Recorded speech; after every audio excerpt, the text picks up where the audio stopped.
అటు ఏట మధుకర మృతికి కారణమైన వారిని వెంటనే అరెస్టు చేయాలని డిమాండ్ చేస్తూ మంచిర్యాల బీజేపీ జిల్లా అధ్యక్షులు నకునూరి వెంకటేశ్వర్లు గౌడ్ డిమాండ్ చేశారు. శనివారం ఆయన మీడియాతో సమావేశంలో మాట్లాడారు.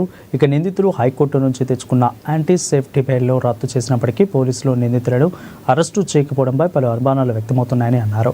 కేసును పోలీసులు నీరుగార్చే ప్రయత్నమూ చేస్తున్నారని, మృతుని కుటుంబ సభ్యులు రోడ్డుపై బైఠాయించి ఆందోళన చేసినప్పటికీ పోలీసులు మాత్రం ఎలక్షన్ తర్వాత అరెస్టు చేస్తామని నిర్లక్ష్యంగా సమాధానమిచ్చినట్లు తెలిపారు. ఇప్పటికైనా నిందితులను పట్టుకోలేకపోతే సిపి, డీసీపీ కార్యాలయాన్ని ముట్టడిస్తామని హెచ్చరించారు.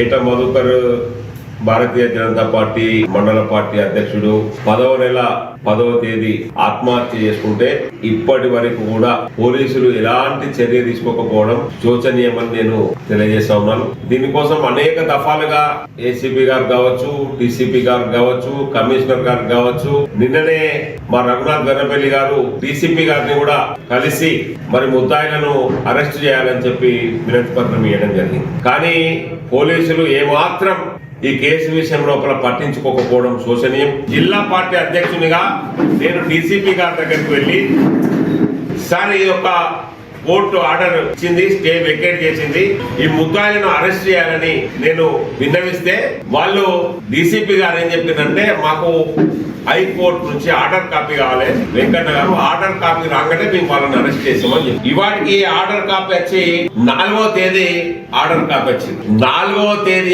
ఆర్డర్ కాపీ వస్తే ఇవాళ 12వ తేదీ 13వ తేదీ దాకా వచ్చింది. నాటి నుంచి నేటి వరకు పోలీసు వాళ్ళు ఏం చేసిండ్రు అని ప్రశ్నిస్తా ఉన్నారు. ఆర్డర్ కాపీ ఇచ్చినాం కదా, డీసీపీ గారు ఆర్డర్ కాపీ అడిగింది కదా, ఆర్డర్ కాపీ ఇచ్చినాం. ఆర్డర్ కాపీ ఇచ్చినాక కూడా పోలీసు వాళ్ళు ఎటువంటి చర్యలు తీసుకోలేదు, వాళ్ళని అరెస్ట్ చేయడానికి ప్రయత్నం చేయలేదు. ఈ మధ్య లోపల వాళ్ళు సుప్రీం కోర్టుకి వెళ్ళిండ్రు. నిన్న సుప్రీం కోర్టు వాదనలు విని మరి ఏం ఆర్డర్ ఇచ్చిందో మాకు తెలియదు, కానీ వాళ్ళు మాత్రం పోలీసు వాళ్ళు చెప్తారు వాళ్ళకు ఆర్డర్ వచ్చింది. ఏం ఆర్డర్ వచ్చిందో చూపెట్టమని మేము అడుగుతా ఉన్నాం. అసలు ఎవరు ఇన్వెస్టిగేషన్ చేస్తాననేది కూడా ప్రజలకు సరిగా తెలిసే పరిస్థితి లేదు. నేను ఇప్పటికైనా కూడా పోలీస్ డిపార్ట్మెంట్ వాళ్ళను నేను విజ్ఞప్తి చేస్తా ఉన్నాను, మీరు ఈ కేసు లోపల పట్టించుకున్నటువంటి దాఖలా కనబడతలేదు.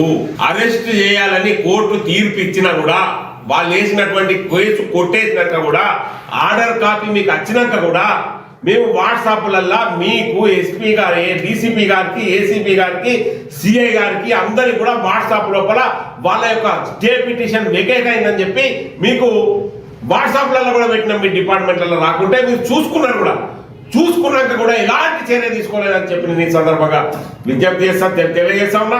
తెలియజేయడం బోంగా మీరు అక్కడ ఉన్నారు నిందితులు అని అంటే, సార్ వాళ్ళని వెళ్ళగొడతాము, ఎలక్షన్ అయినాక వాళ్ళని పంపిస్తాము. ఏంది పంపించుడేంది? పోలీస్ అధికారులు చెప్పే సమాధానం అయింది. మీ మండలం నుంచి వెళ్ళగొట్టడానికా మేము అడిగింది? నిందితులను అరెస్ట్ చేయాలంటే మండలానికి రాకుండా చూసుకుంటాం సార్, మీరు ప్రొటెక్షన్ ఇచ్చుకుంటా వాళ్ళు ఎంబడి తిరుగుతారా? చూడండి, వీడియోలు ఉన్నాయి, గెలుగుతారు ఊళ్ళలో వాళ్ళను నిందితులు వస్తా ఉంటే. మీకు పట్టించుకునేటువంటి బాధ్యత లేదు.